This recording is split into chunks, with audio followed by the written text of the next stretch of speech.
Welcome to Revitalize and Replant with Mark Clifton, where we equip pastors to take their churches from declining to thriving by pointing them to a new future and a new hope. Join us weekly for encouragement and practical advice in your pastoring journey. Welcome to Revitalize and Replant with Mark Clifton. We are, today, as a matter of fact, we are ending our series that we've been doing at the Spurgeon Library. We are here at the Spurgeon Library in the Spurgeon podcast room.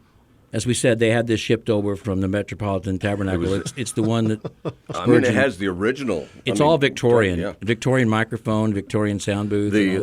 No, it's serious. Thank you, Dr. Jason Allen. Thank you, Dr. Jeff Chang, the creator of the Spurgeon Library. It's a beautiful place. You need to come to Kansas City. It's at Midwestern Baptist Theological Seminary. It houses all of Charles Spurgeon, the books, his library, his personal library, many of his personal artifacts, tremendous stories about his life, many of his personal letters.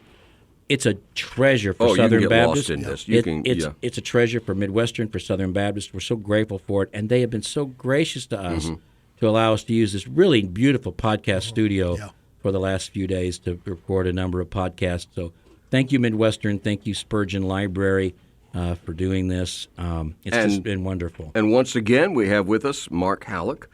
Hey, guys. Who's been working with us in these podcasts. Yeah, and we need to remember, people don't, sometimes they've just tuned in for the first time. They're not part of the millions and millions who listen all across the land and all the ships at sea. But Mark is the pastor of the of Calvary Church in Englewood, Colorado.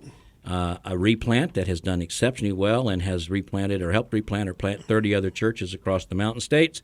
So, Mark, welcome to the table. Thanks, and we've got guys. Kyle Bierman running the sound. So the four of us are here in the Spurgeon Library, and we have a bust of Spurgeon right here with us, and so he's here with us. We've all rubbed his nose. We all rubbed his nose, so we're ready to go. Right. I've got my blue. I do have my. Yeah, what is that? What's going on there? I carry this with me whenever I preach. This is a blue polka dot handkerchief. Silk? That's Silk. quite a handkerchief. Well, Spurgeon's was much larger, but when Spurgeon would preach, he had a big blue and white polka dot handkerchief, especially at the Park Street Chapel, and he would wave it around when he was preaching. That was part of his. No way. Yeah, Really? Yeah, way. I did not know that. Way, yes. I'm glad you told me that because I that's thought awesome. you were just channeling Barry White. No, there for a moment. so did I. I'm like, I'm what? here in You the gonna start Spurgeon singing? Library, and whenever I get worked up during the podcast, I wave this blue, and so I was doing it, and Dr. Chang, the curator of the library, is like, "Yeah, right on, Park Street Chapel." So we all know. If you know, you know. If you know Spurgeon, you know. If you don't know Spurgeon, get to know Spurgeon. All right. We're going to wrap up talking What about... are we talking about? I am a church member. Oh, there you go. And we, in our last episode, if you didn't listen to it, you should probably go back and listen to it because we're following up on that. These are things that you can share with your people. Share the podcast with them, for that matter. That's fine. And let us do the heavy work on this and say the things that need to be said.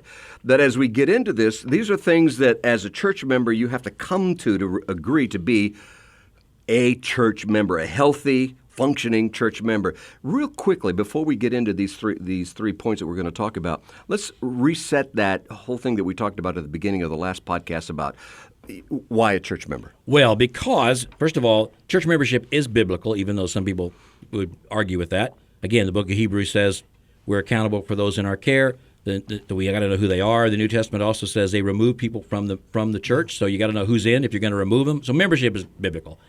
But if you're going to see a church revitalized, it's going to be revitalized through the membership, right? That's right. So you have to have a revitalized membership, and membership has to mean something. And unfortunately, in our Southern Baptist culture, we have many, many, many great things to be proud of. One of our weaknesses has been that membership hasn't meant anything. If anything, it's been an entitlement, right? So this little book by Tom Rainer, I Am a Church Member, helps us understand and helps your members understand what it means to be a biblical church member. And if they will embrace these things, they will be well on their way toward following Jesus in a revitalization. If they refuse to embrace these things, they will not be able to follow Jesus in a revitalization.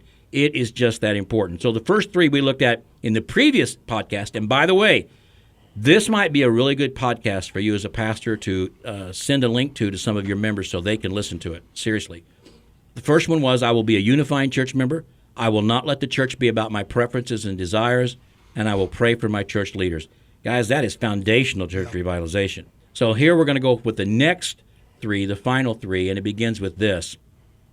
I will lead my family, my entire family, to be healthy church members. Mark, what's that look like? And I love this one. I really love this one because it's a bigger vision of what it means to be a church member. I mean, how's the next generation that we're raising up going to know how to be healthy, faithful, committed, encouraging church members if we're not modeling that for them? And I think that's what we see in dying churches is not just one generation, but generations of unhealthy understanding of church membership. Yeah. Generations of that. So the narrative has to change. And so I love that Rainer put this in his book because I think, again, if I want my son, who's now a junior in high school, we're starting to look at colleges, my daughter's in college, and helping her to find a church and helping her to understand what does it mean to really be all in with a church. Well, praise God, I think, and this isn't my doing, our church takes membership very seriously at Calvary Inglewood, and my kids have grown up in that. And so now it's like a privilege to become a member of a new church and to give themselves to that in terms of their gifting, their finances, And they desire it. And they desire it. Well, here's how. Let's go. In a previous podcast, when we talked about being a unifying church member, we looked at the opposite of that, what it meant to be a disunifying church member. Let's talk about briefly what it looks like to not lead my family to be healthy good call. church members. Yeah. It means that when you come home on Sunday after church, you sit around the table and you just criticize everything you saw. That's right. And you simply talk about how bad the church is. Listen, real quick. I had a guy actually confess to me. He said, you know what?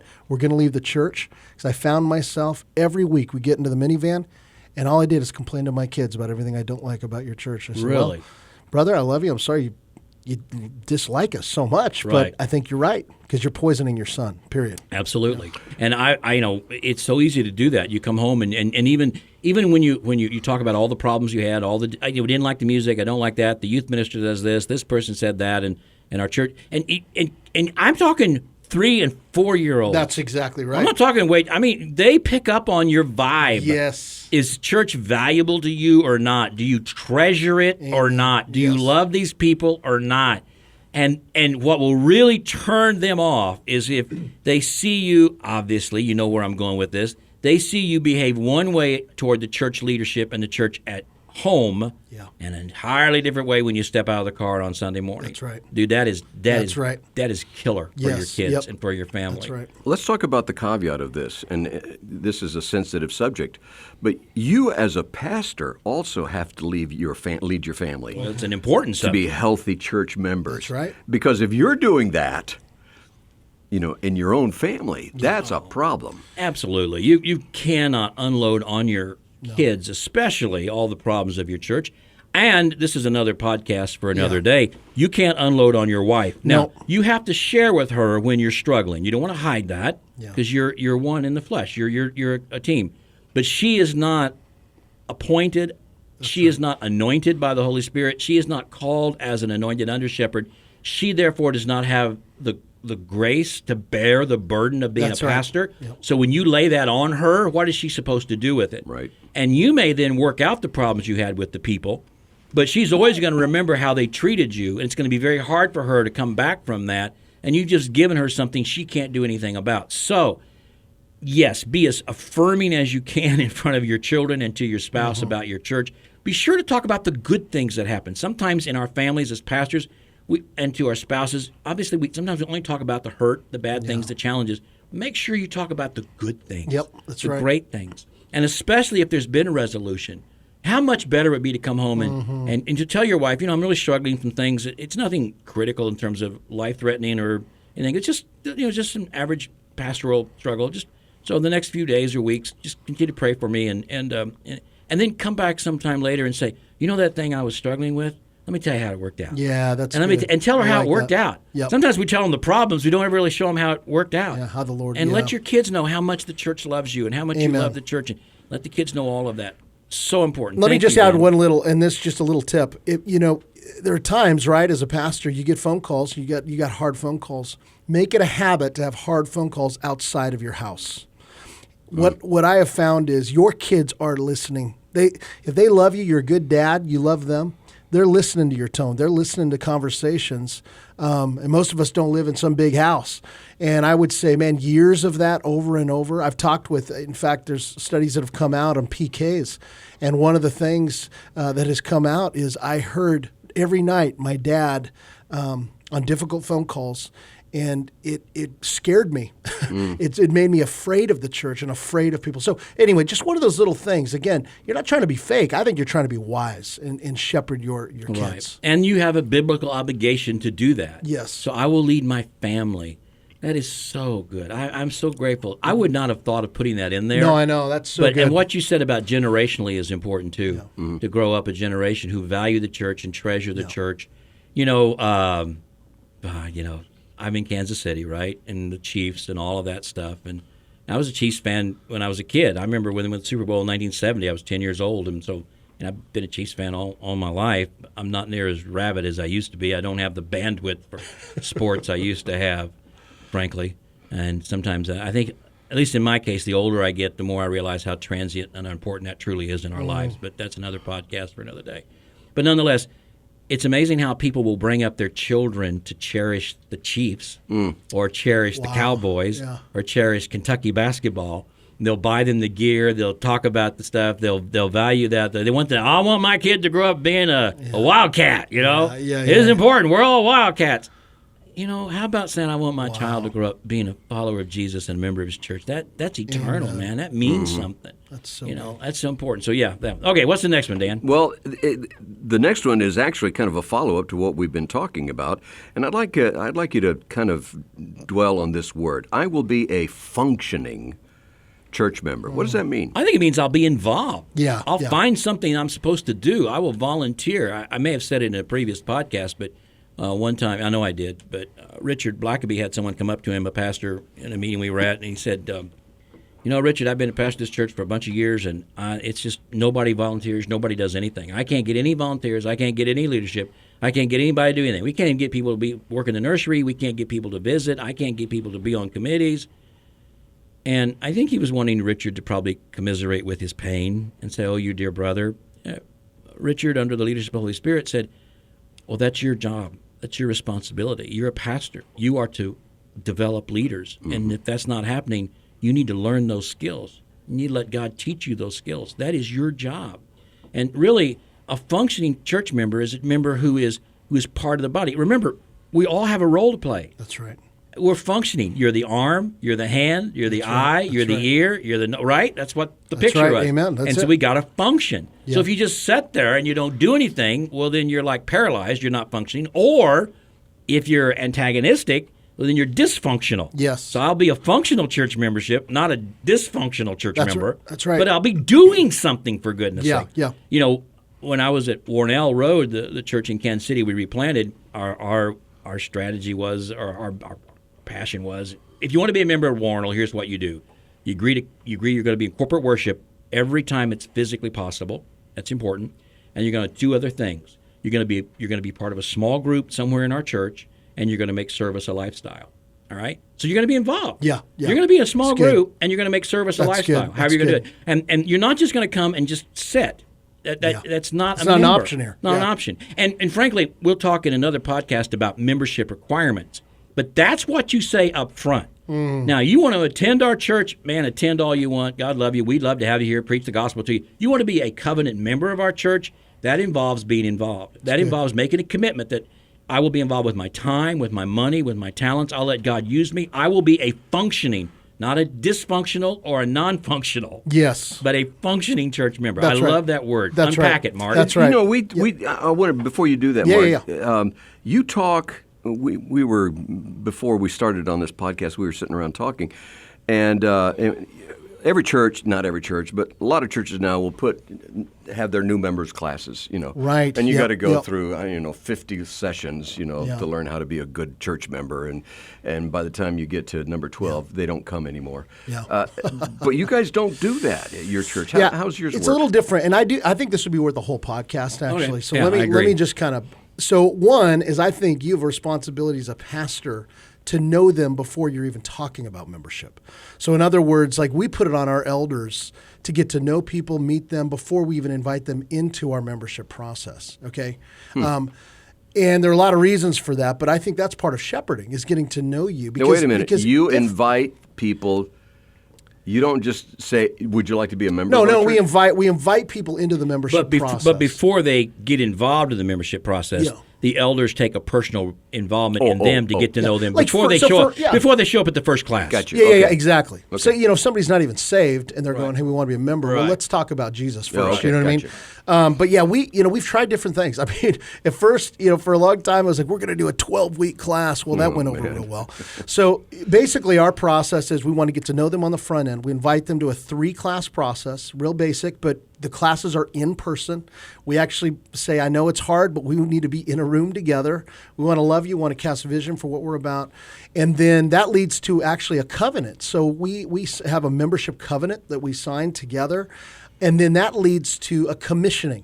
So what we do with members at our church is to make it really clear this isn't just a club you're joining, but we're going to bring you up on a Sunday. We bring all of our new members and we pray over them. We commission them as missionaries to their neighborhoods.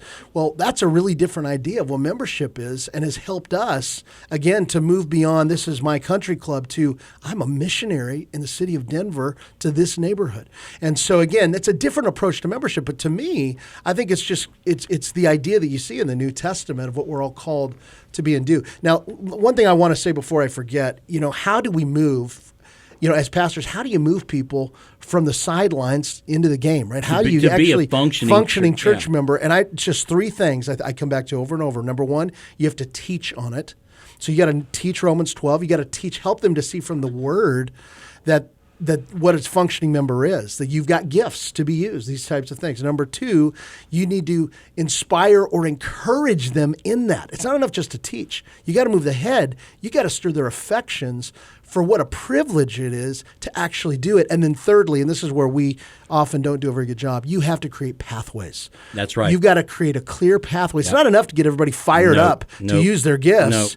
You go, well, what now, Pastor? Yep. And so what we did in our church is we call it Gifted to Serve on our website. It's a very simple thing, a quick kind of gifts analysis that connects them with a leader in the church. So again, what I would just say, those 3 things, you got to teach on it, you got to cast vision for it, you got to inspire them with it, and then you got to have a pathway to actually do it and implement it. And again, your current members, we'll talk about this in another podcast. You really, it's very difficult to go back and make them sign up to something. Yeah, that's true. But you can start fresh. You can start fresh. Our new members are going to know this is an expectation. Yep. And the last one, Dan, is what? Number 6. That I will treasure church membership. Now, it says treasure, not treasury. I just suddenly caught my eye. Good observation. I will treasure church membership as a gift rather than an entitlement.